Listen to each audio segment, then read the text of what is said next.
Yeah, absolutely. Hi chaps, Conor, a lot to talk about since the last camp back in November. Your manager's got a new contract, Anthony Barry left, and we hear today that John Eustace has taken his place, so plenty I would imagine to discuss. Yeah, a lot going on. Obviously, look, the last camp now was November, so it's quite a bit of time ago. Firstly, obviously Anthony's left and got on to a new chapter, and John's come in, which is great. Manager got his well-deserved contract as well, so yeah, exciting times. We feel like the last few months it's gone well for us, and we feel like we've turned the corner. So hopefully now from this camp onwards, again after the break that we've just had, that we can kick on again. John Eustace, obviously the assistant manager of Queen's Park Rangers. Have you been speaking to Jeff Hendrick about what he's like? Not yet, to be honest. We've literally been in today. Had a little bit of a meeting and a bit of a bit of lunch and whatever. So haven't really had a chance. But so I've played against John, which probably makes me feel a little bit old. But looking forward to working with him.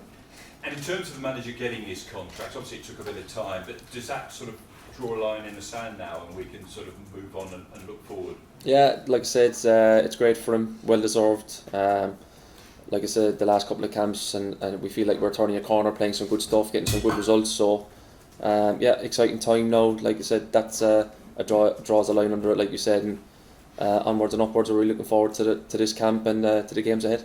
And Alan, have you come across John Eustace?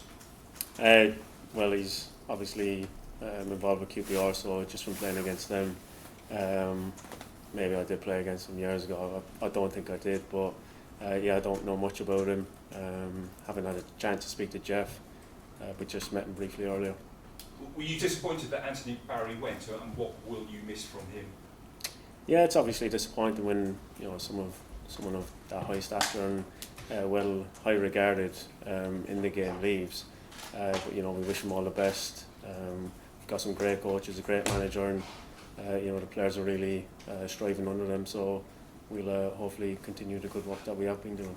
And a real test this weekend, isn't it, against the world-ranked #1 team? Yeah, of course. They're #1 for a reason. The talent they've got is obviously incredible, and playing at on the world stage, the top divisions around the world. It's going to be a huge test for us, but one that we're looking forward to, and hopefully we'll enjoy. Annie? Ronnie, the support has been pretty evident for this, I suppose, this emerging team, this new Ireland, and it looks like there's going to be a huge crowd again on Saturday. How much does that mean to the players? Oh, it's massive. What Conor mentioned there, I think it looks like we've turned a corner. Every credit to the manager. He seemed to get the fans kind of back on side with us, and that connection there amongst ourselves and the fans is really evident, and with ticket sales going through the roof, you can see that. So hopefully they're taken to the new brand of football and the way that we're trying to do things, and things are looking good for us and for them. Yeah, do you think that was a factor in the manager getting a new contract? The fans' obvious support for him and the team? Yeah, maybe. I think it's always important to have the fans on your side, because they're the ones coming through the gate to pay the money and watch the football. And I think credit to the manager. He stuck to his guns, stuck to what he wanted us to do. And it is a long process, as you probably know. We came under a lot of criticism at first, but it's starting to look up now, and the performances have went well for us, as well as results, which is the most important thing. So long may that continue. And Conor, I mean, it has been the most extraordinary time in the world, really, and the manner in which COVID in particular affected us in the last couple of campaigns. Do you feel we're nearly out of it? Yeah, fingers crossed. Look, the manager had a really tough time when he first took over with the COVID and the COVID cases and pullouts and all that kind of stuff. It got to a kind of a ridiculous stage for us at one stage. A country like ourselves, we haven't got the luxury of loads and loads of players, so any kind of 4 or 5 dropouts affects the squad. So we had countless amount of COVIDs there at one stage. So yeah, hopefully now, like I said, the last couple of camps we've kind of seen the back of that. Hopefully we can kick on now with the positive results we've had in the last few camps. COVID kind of behind us, and onto exciting times. And talking a little bit about Belgium, it isn't quite their front line.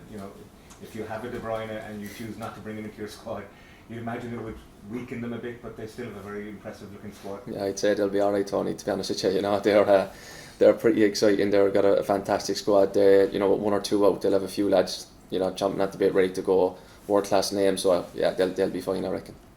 And in terms of the momentum that we've got in the squad at the moment, up to the end of the campaign, you know, are you worried at all about, you know, having an opponent as good as Belgium will test their resolve, and a bad result could halt that momentum? No, look, listen, Belgium will go into that game red hot favourites, so look, we just have to go about our business this week, be well prepared, you know, and hopefully put in a positive result, and we'll see what the result happens at the weekend. But no, look, like I said, it's, you know, it's going to be a fantastic crowd there, great buzz, you know, to see the Aviva full, you know, and crowds back over the last couple of camps have been fantastic, so hopefully we can put in a good performance first and foremost, and then see how the result goes after that.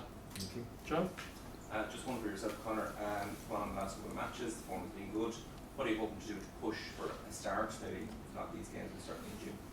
Yeah, look, just every time I come, I try and give my utmost, whether it's off the bench or a start or whatever. I've probably been in and out of the side over the last couple of camps. You know, Stephen's been great with me since, you know, he's come in. You know, been in pretty much every squad he's been manager for. So look, any way, shape or form I can help, any minutes I get on the pitch, I'll be trying to impress as always. And obviously club form comes into that. You know, Sheffield United, we've been going well, I've been playing. So yeah, look, any minutes this week, hopefully I can impress and get as many caps as I can over the next couple of weeks, because that's what it's all about. Nathan? Conor, you obviously get a sense this evening for the first time what John Eustace is all about. But can I just ask on Anthony Barry the impact he made? Because it's hard from the outside to fully get what an assistant manager is doing and the impact they have. He's getting a lot of credit for the change to 3 and back.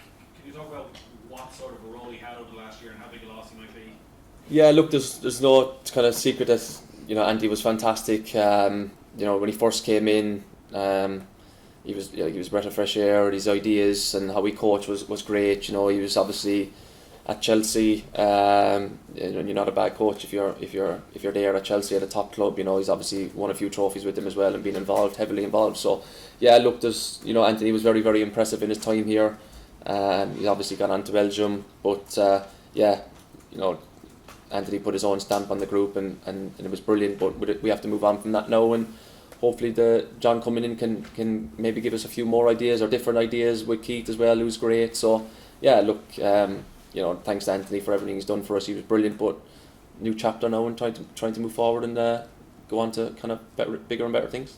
You've touched on the good momentum that was there the last time the squad were together. It feels as though there's a little bit of limbo or something at the moment, in that we're a year away from the start of the Euros qualifiers. It's a bit up in the air with Ukraine and the Nations League and all of that. Is there any sense that it's hard to focus on what the destination is? Like Euro 24 feels like a long way away at the moment. Yeah, that probably does feel a bit away, but I suppose, look, it's 2 games in front of us this week. Obviously I know they're friendlies, but we're going to be competitive, of course, and we want to get some positive results, and then we'll look to the summer after that. We probably don't know yet what's confirmed for the summer, obviously with what you said with Ukraine and whatever, but yeah, look, I suppose first things first, these games, Belgium and Lithuania first, hopefully good performances, good results, and like I said, just keep up the momentum, and then whatever is to be in the summer will be, and we'll be ready for that as well. And Alan, can I just ask, from your point of view, looking back at the last year, I don't know if it's tinged of frustration with injuries, and that Stephen clearly likes you as a player, you know, gave you starts at the start of the campaign, and you were in and out then for different reasons. Do you feel at sort of 26, going on 27, that this is your real opportunity over the next year to put yourself in pole position for a starting place? Yeah, you know, it's obviously been frustrating for me, and I'm sure many of the other players for different reasons. You know, personally, in and out with COVID, injuries, as you said, but I'm looking to have turned the page now, and you know, I've been clear of injuries and stayed away from COVID for a while now. So for me, I just like to try doing my best at club level and take that form into the international setup. And you know, it's a massive competition for places, especially in the middle of the park. But you know, when I'm here to play and here when called upon. Okay, that concludes the large section.